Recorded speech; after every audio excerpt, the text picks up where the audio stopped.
Raptor is no doubt the best air superiority fighter on the planet. As its pilots say, the Raptor eats F-15s for breakfast, and privately they admit that Eurofighters suffer unacceptable losses before shooting down a single Raptor. Even Chinese and Russian fighters would be an easy prey for this beast. In today's video, we are going to meet this beast whose export is banned despite the fact that their technologies are already 15 years old. The beast that has been providing air supremacy for the US in the last decade. So in today's video we are going to speak about the F-22 Raptor, one of the most valued aircraft by the pilots in Spain, by the Eurofighter pilots, because it is just much better than anything else. It has a very good stealth features, it has a very good capability to hide of enemy electronic warfare, and in the end it is probably the best jet fighter still in the world, even though it has already 15 years. So this is Military Universe, and now let's begin.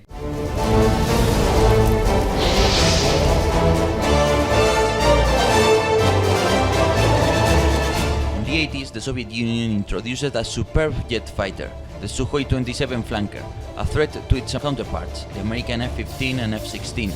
In fact, the evolution of the Sukhoi 27 is one of the best jets available nowadays. To compete with the Soviet beast, the US Air Force launched the first program for a fifth-generation air superiority fighter. The program got named ATF, or Advanced Tactical Fighter. Now, what do I always say about the US military culture? That it is a technocentric culture. That means that they try to overcome the disadvantages of modern warfare by developing always better and better technologies, right? Take into account that other cultures, such as the Russian, for example, tend to use other tricks, reorganize the army, improve the operational level of warfare in order to overcome that disadvantage. The United States Air Force wanted to test 4 approaches to determine the ideal design for the incoming ATF. A single-engine fighter that was light, cheap and austere, in the style of the F-16, a highly maneuverable machine with super cruise capability, that is to exceed the speed of sound without using the costly and fuel-intensive afterburner. A third mode was to focus on subsonic speeds and low observability features, and lastly, a fighter conceived to operate at high speed and high altitude, in order to position itself on top of the sky to dominate air combat. So the United States Air Force comes to a conclusion. We need 3 characteristics on our future jet fighter. First of all, we need to go at a high speed, even a higher speed than sound, while keeping the fuel consumption at an acceptable level. Second of all, I need a very good maneuverability, which is going to be provided by the thrust vectoring technology. And finally, maybe the most important thing in this aircraft is the low observability. If I'm going to engage in aerial fighting, which means that there is this OODA loop, which observe, orient, decide and act, you need to disrupt this enemy OODA loop, right? And how I'm going to do that? By avoiding being detected. That's why I need a stealth aircraft, a low observability design.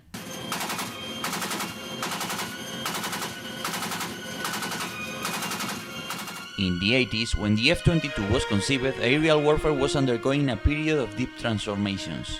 From the birth of aviation in the 20s until the 60s, the use of guns in dogfights had dominated combat. However, during the 80s, short-range thermally guided missiles had taken the crown from the old guns, although the latter were still relevant. Yes, but high-intensity aerial fighting is not like in the past. Nowadays, we tend to use medium to long-range missiles, such as the AIM-120, which is the main weapon in Western arsenals, I think. The birth of the beast. And finally, on 1988, the competition came to an end. 2 major companies, Northrop and Lockheed Martin, were the finalists of the United States Air Force sponsored competition. Each company had 15 months, that is 4 years, to submit their prototype. Northrop presented the YF-23. The company drew on its experience designing the B-2 Spirit stealth bomber in order to produce an aircraft with low observability features. In fact, it was believed to be even stealthier than its competitor, the YF-22, which had the advantage of a thrust vectoring engine and theoretically a lower price.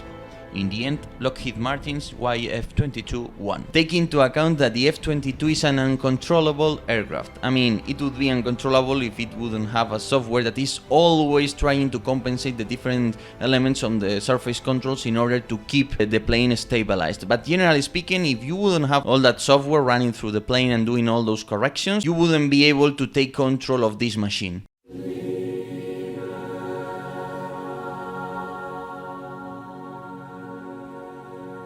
Achieving an all-around stealthy aircraft was an impossible mission in the aircraft of the past. To properly design every millimeter of the aircraft in order to present a low radar profile to the radio waves was a job that required an enormous amount of calculations and ultra-precise measurements. Every millimeter of the aircraft needed to have the right shape, every slight undulation, everything must be maximized to present a small target to the radar. Also, the airframe manufacturer must produce every part of the aircraft according to these calculations. Each part therefore must be cut, shaped and sanded to fit such calculations. Difficulties meant that until the 80s and 90s, stealth fighters could only be designed against specific threats.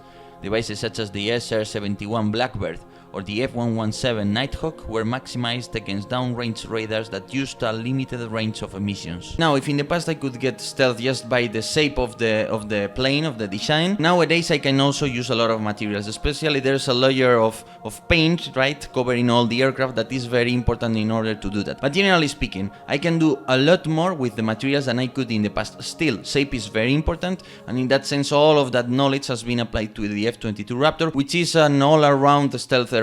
Even the engines are stealthy in that sense. Materials are also a critical part of the Raptor, especially since they must be invisible to radar while maintaining a low temperature which prevents thermal cameras from detecting them. The F-22 Raptor uses 39% titanium, which maintains the performance of steel at a lower weight, 16% aircraft aluminum, and 25% thermoplastics and thermoset composites, which are used to reinforce high-stress affected parts of the aircraft. Overall, the airframe provides 8,000 operational hours to the Raptor, but the most important materials are on the leading edge of the wings, the canopy or the air intakes, where the radar-absorbing materials are applied, in order to absorb the few waves that bounce off the aircraft. So the F-22 Raptor has three different bases. Two are secondary bases, located in the sides of the aircraft, of the lower part of the aircraft. There it is going to carry the sidewinder short-range missiles, which usually in the F-22 Raptor will be used for self-protection, right? Then, in the middle of the aircraft, it is the main weapons bay, where he is going to carry all the AIM-120 middle-range missiles, or the guided bombs, or the small diameter guided bombs. All of that stuff will be carried there. Now, there is something very important. When you open your bay, you increase a lot your radar signature, and at the same time you are throwing a missile or a bomb that has a pretty big radar signature on their own. So you are risking getting discovered by enemy radars. That is why it is very important that the doors of this base open very fast and they close very fast, so you diminish the amount of time that you may be exposed to enemy radars. Because in the end, when they see a missile, they will know that even if they have not detected an aircraft there, they will be able to know that there's something there, of course. Power is a critical issue in this flying computer. For this, it has redundant electrical power supply provided by various permanent magnetic generators, electrical generators, and even a battery. The magnetic generators are 6 in number.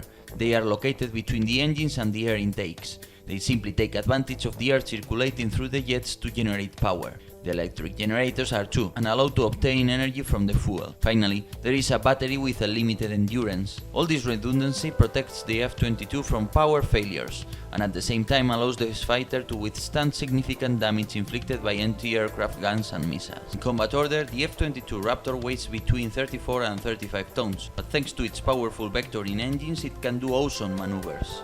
I still remember when I was in the Dubai Air Show the kind of maneuvers that the F-22 was able to do, because at some point it was able to stop in the middle of the sky like a helicopter, we could say. It was a really impressive air show on the part of the F-22 Raptor. It is true that it is not so well designed for dogfights. There it can be beat by a Rafale, by a French Rafale or another aircraft, but generally speaking still it is a highly maneuverable aircraft.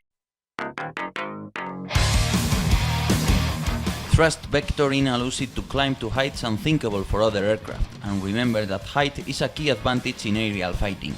The power of the engines also makes it possible to take off in less than 400 meters and land in just 200 meters. This aspect is key, since the fewer meters we need to land and take off, the more ammunition an enemy will have to use to cut off our runaways. One of the key advantages of the F-22 was the sensor fusion, right? Nowadays it is more common, but at its time it was almost the first aircraft to get this fusion sensor technology. This means that I am going to get all the information from my radar, from my radar warning receivers, from all of that, and I am going to mix all of it, then my computers are going to process it and give the pilot the necessary information, so it is relatively easy to take a decision. Also, the F-22 Raptor has the ability to communicate automatically with the rest of the Raptors. That means that, for example, one Raptor can know where the other aircraft are, maybe they can share the location of enemy targets, all that kind of stuff that is going to allow me to do this kind of net warfare that was so typical from the 90s, and that it is still a relevant way of thinking of warfare today. Take into account also that the electronic warfare capability in the F-22 Raptor allows it to work with even 18 G8 sets. In terms of radars, the F-22 has the best of the best, the APG-77 radar, a sophisticated and large ISA technology device which allows it to do two things at the same time. First, it can track several targets on which it has launched the corresponding missiles, while at the same time it keeps the search mode activated in order to scan the sky looking for prey. This is called track while scan capability.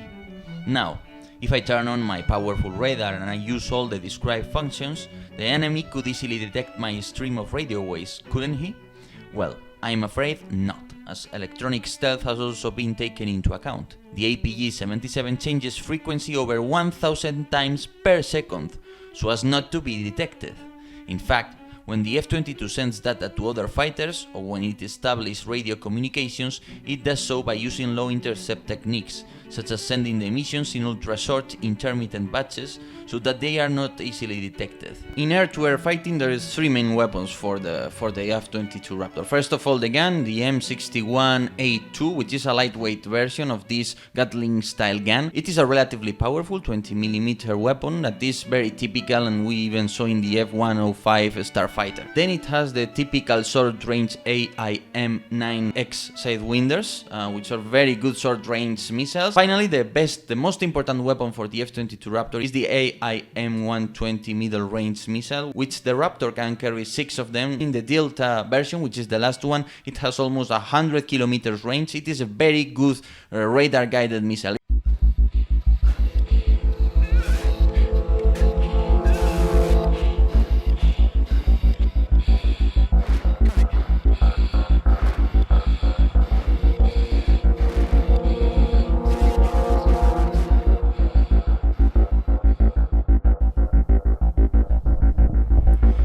Training engagements, the F-22 Raptor has tended to face the United States Air Force champion in air supremacy, the beloved F-15 Strike Eagle. The F-15 is a modern 4th generation aircraft with ASA type of radars, sensor fusion, while it can use the same missiles as the Raptor. It would apparently be a duel in which the F-15 could win if it maneuvers tactically to achieve a 1-2 or 1-3 numerical superiority. But the reality expressed by pilots time and time again is that on average, to shoot down a single Raptor you lose more than 10 F-15s. Even a beast like the Eurofighter Typhoon would be in serious trouble even if it enjoys a remarkable numerical superiority. The reality is that the degree of radar stealth, combined with the superb APG-77 radar and the ability to share information, make the F-22 Raptor the best air superiority fighter on the planet, even though it is now 15 years old. It can carry 2 guided bombs of the JDAM class, which are typically 1,000 pounds bombs, the traditional ones with a guidance kit. In this case, it wasn't a very good option, so they developed the GBU-39, which is the small diameter bomb, in order to be able to carry much more of them inside the main weapons bay. That's the main problem with the base of stealth aircraft, right? It is not about the weight they have to carry inside, but about the volume they have, which is very limited in order to carry certain weapons. Also, it has some other very interesting weapons, cluster bombs that are able to disperse a lot of different smart ammunitions or just pure cluster. Now I would remark the LOCAAS program, which was almost like a loitering ammunition that was supposed to be launched from the Raptor. This prototype finally was discontinued, but still I think it is a very interesting option, and I wouldn't be surprised if in the future we see some kind of loitering ammunition from the bay of the F-22 Raptor. The F-22 is manufactured using components from 43 of the 50 US states. It has more than 1,000 subcontractors and has led to major advances in thrust vectoring, stealth, electronic stealth, information sharing, sensor fusion, materials technology, but all this at a well over $200 million per aircraft. even if it has outdated electronics. The big problem with the Raptor is that the economies of scale were not achieved. After all, its export was banned because of its advanced technology, and this, together with the budget cuts, led to the fact that the Raptor's cost was too high. Also, the budget cuts resulted in the production of far fewer F-22s than planned, leaving a meager 200 aircraft force, many of which are destined for training and experimentation. The logistics library of this aircraft contains more than 1,300 operations. The F-22 is maintenance friendly, because if it wouldn't be, it would be almost impossible to maintain it. So in that sense, it is possible to access almost any part of the aircraft from the outside directly without having to remove parts. In any aircraft, it is very problematic when you have to remove some part in order to reach some other which is deeper inside the aircraft, right? Relatively fast to maintain, taking into account the complexity of the aircraft, which is much higher than any other jet fighter in the world, of course. Also, if you are going to rearm it, like a Gulf car which has a crane that could be used to pull up the missiles and place them inside the aircraft, this is the MJ1. But generally speaking, a lot of times I see the people in charge of the weapons getting them just by their hands, 3 or 4 guys, and placing them inside the aircraft. Maybe this way is faster, or maybe just it is safer. Although the Raptor was designed for air fighting, it has subsequently been modernized. The F-22 Raptor Block 20 and the later 30, 35 and 40 have an improved APG-77V1 radar, which together with other improvements from Block 30 and onwards allows it to be used to scan the ground for targets. It should be said that the Raptor fleet is constantly being upgraded, so it has probably been replacing electronics from the late 90s to greatly increase fiber optic, data transmission, as well as processing and storage. Bear in mind that the computers in a Raptor could perform 4 billion operations per second at best, while a modern F-35 can process 400 billion operations per second. The main problem, the main thing I would criticize about the Raptor is probably the electronics. They got outdated very fast. Even when it was launched the first time, it had a pretty big problem with obsolescence, but I think still it is probably the best aircraft in the world. Just that it is very difficult to see it. It has a very good way of attacking, the best technologies of its time, and in a lot of senses there's not a better aircraft. Just the biggest flaw of the aircraft also was the program itself. It was got in the middle of the Cold War and all of those wars in Afghanistan and Iraq that didn't really require such an aircraft, such a 5th generation dedicated air fighter. So finally the production got very limited to less than 200 jets, which is a very scarce force, and in the future, very long future, right, distant future, but still in the future they will be probably superseded by more F-35s or by a 6th generation, very likely by a 6th generation air fighter. So that's all. I hope you have enjoyed this video. So just if you like the video, please share it and subscribe if you want. So thank you very much for being here, and see you next time.